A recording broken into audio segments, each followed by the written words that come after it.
السلام علیکم ورحمۃ اللہ وبرکاتہ۔ آج ہم تین اہم موضوعات پر بات کرنے جا رہے ہیں۔ نمبر 1 ملک شام کے حالات، نمبر 2 امام مہدی علیہ السلام کا ظہور، اور نمبر 3 نبی صلی اللہ علیہ وسلم کی پیشن گوئیاں۔ اللہ کے رسول صلی اللہ علیہ وسلم نے قیامت کے نشانات بتلاتے ہوئے فرمایا کہ اونٹوں اور بکریوں کے چرواہے جو برہنہ بدن اور ننگے پاؤں ہوں گے، وہ ایک دوسرے سے مقابلہ کرتے ہوئے لمبی لمبی عمارتیں بنوائیں گے اور فخر کریں گے۔ صحیح مسلم۔ ریاض شہر میں عمارتوں کا یہ مقابلہ آج اپنے عروج پر پہنچ گیا۔ دبئی میں برج خلیفہ کی عمارت دنیا کی سب سے اونچی عمارت بن گئی تو ساتھ ہی شہزادہ ولید بن طلال نے جدہ میں اس سے بھی بڑی عمارت بنانے کا اعلان کر دیا ہے، جو دھڑا دھڑ بنتی چلی جا رہی ہے۔ عرب کی عمارتیں سارے جہان سے اونچی ہو چکی ہے۔ عرض کرنے کا مقصد صرف یہ ہے کہ میرے پیارے رسول حضرت محمد صلی اللہ علیہ وسلم نے جو فرمایا وہ پورا ہو چکا ہے، اور پیشن گوئی پوری ہو کر اپنے نقطۂ کمال کو تقریباً پہنچ چکی ہے۔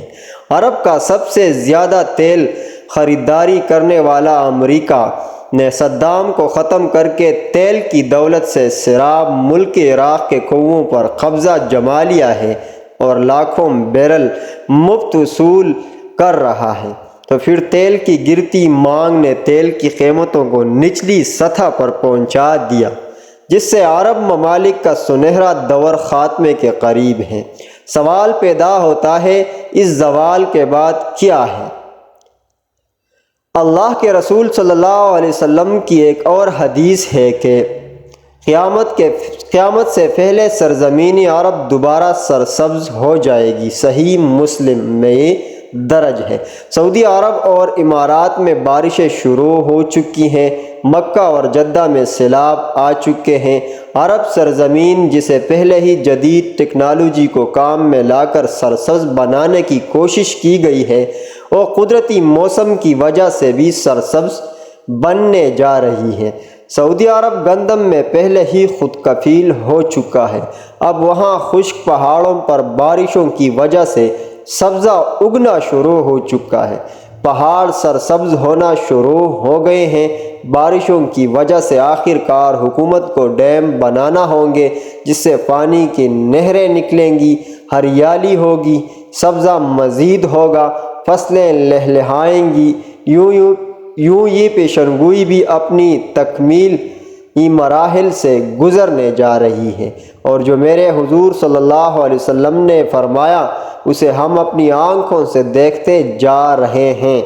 اگر احادیث پر غور کریں تو مشرقی وسطیٰ کے زوال کا آغاز ملک شام سے شروع ہوا، لیکن شاید عرب حکمران یا تو یہود و نصارہ کے چال سمجھ نہ سکے یا بے رخی اختیار کی، لیکن وجہ جو بھی ہو یا نہ ہو، سرکار صلی اللہ علیہ وسلم کی بتائی ہوئی علامات کو تو ظاہر ہونا ہی تھا حدیث کے مطابق۔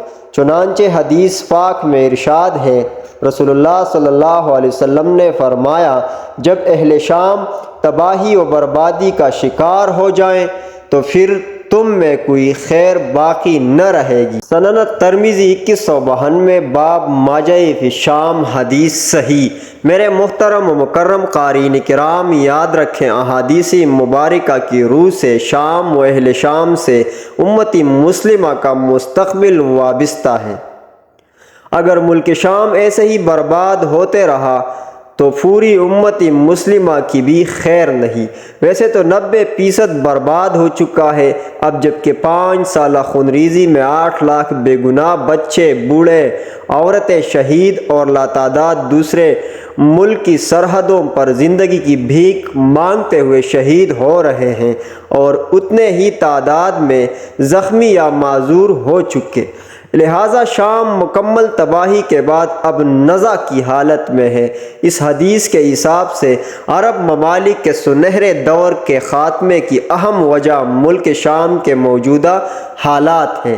گویا نبی صلی اللہ علیہ وسلم کی ایک اور پیشن گوئی کی علامت ظاہر ہو رہی ہے یا ہو چکی۔ یاد رکھیں کہ ملک شام کے متعلق اسرائیل، روس و امریکہ جو بھی جھوٹے بہانے بنائیں، لیکن ان سب کا اصل ہدف جزیرہ العرب ہے، کیونکہ کفار کا عقیدہ ہے کہ دجال مسیحا ہے۔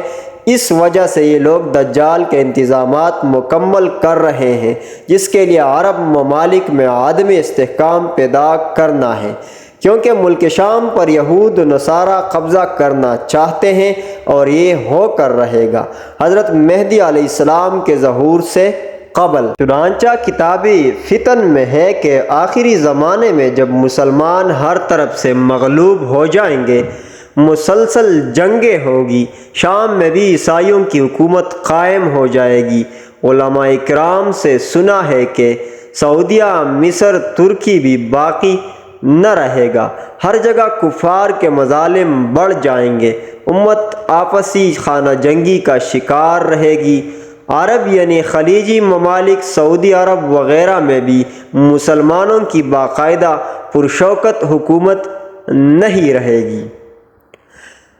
خیبر یا الخبر سعودی عرب کا چھوٹا شہر مدینہ المنورہ سے 170 کلومیٹر کے فاصلے پر ہے کہ قریب تک یہود و نصارہ پہنچ جائیں گے اور اس جگہ تک ان کی حکومت قائم ہو جائے گی۔ بچے کچے مسلمان مدینہ منورہ پہنچ جائیں گے، اس وقت حضرت امام مہدی علیہ السلام مدینہ منورہ میں ہوں گے۔ دوسری طرف دریائے تبریہ بھی تیزی سے خشک ہو رہا ہے، جو کہ مہدی علیہ السلام کے ظہور سے قبل خشک ہوگا۔ اس لیے جب مشرقی وسطیٰ کے حالات کو، خصوصاً مسلمانوں اور ساری دنیا کے حالات کو دیکھتے ہیں تو صاف نظر آتا ہے کہ دنیا ہولناکیوں کی جانب بڑھ رہی ہے۔ فرانس میں حملوں کے بعد فرانس اور یورپ بھی عالمی جنگ کی بات کر چکے ہیں۔ سوال پیدا ہوتا ہے کہ اس عالمی جنگ کا مرکز کون سا خطہ ہوگا؟ واضح نظر آ رہا ہے مشرقی وسطیٰ ہی متوقع ہے۔ یہاں بھی ہند وفاق کی رنجشیں اور کشمکش کے بڑھتے حالات سے بھی لگتا ہے کہ غزوہ ہند کی طرف رخ کر رہے ہیں، کیونکہ حضرت ابو ہریرہ رضی اللہ تعالیٰ عنہ سے روایت ہے کہ رسول اللہ صلی اللہ علیہ وسلم نے ارشاد فرمایا، میری قوم کا ایک لشکر وقت آخر کے نزدیک ہند پر چڑھائی کرے گا اور اللہ اس لشکر کو فتح نصیب کرے گا، یہاں تک کہ وہ ہند کے حکمرانوں کو بیڑیوں میں جکڑ کر لائیں گے۔ اللہ اس لشکر کے تمام گناہ معاف کر دے گا، پھر وہ لشکر واپس رخ کرے گا اور شام میں موجود عیسیٰ ابن مریم علیہ السلام کے ساتھ جا کر مل جائے گا۔ حضرت ابو ہریرہ رضی اللہ تعالیٰ عنہ نے فرمایا، اگر میں اس وقت تک زندہ رہا تو میں اپنا سب کچھ بیچ کر بھی اس لشکر کا حصہ بنوں گا، اور پھر جب اللہ ہمیں فتح نصیب کرے گا تو میں ابو ہریرہ جہنم کی آگ سے آزاد کہلاؤں گا۔ پھر جب میں شام پہنچوں گا تو عیسیٰ ابن مریم علیہ السلام کو تلاش کر کے انہیں بتاؤں گا کہ میں محمد صلی اللہ علیہ وسلم کا ساتھی رہا ہوں۔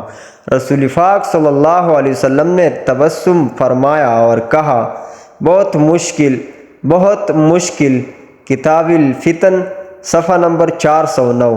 واللہ تعالی اعلم۔ آنے والے ادوار بڑے پرفتن نظر آتے ہیں، اور اس کے متعلق بھی سرکار صلی اللہ علیہ وسلم نے فرمایا تھا کہ میری امت پر ایک دور ایسا آئے گا جس میں فتنے ایسے تیزی سے آئیں گے جیسے تسبیح ٹوٹ جانے سے تسبیح کے دانے تیزی سے زمین کی طرف آتے ہیں۔ لہٰذا اپنی نسلوں کی ابھی سے تربیت اور ایمان کی فکر فرمائیے۔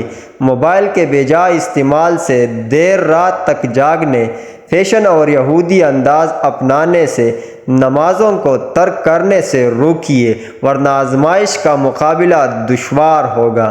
چلتے چلتے ایک آخری بات عرض کرتا چلوں کہ اگر کوئی ایسی نایاب ویڈیو، قول، واقعہ، کہانی یا تحریر وغیرہ اچھی لگے تو مطالعہ کے بعد مزید تھوڑی سی زحمت فرما کر اپنے دوستوں سے بھی شیئر کر لیا کیجیے۔ یقین کیجیے کہ اس میں آپ کا بمشکل ایک لمحہ صرف ہوگا، لیکن ہو سکتا ہے اس ایک لمحہ کی اٹھائی ہوئی تکلیف سے آپ کی شیئر کردہ تحریر ہزاروں لوگوں کے لیے سبق آموز ثابت ہو، میرے اور آپ کے لیے صدقہ جاریہ بن جائے۔ والسلام، خدا حافظ۔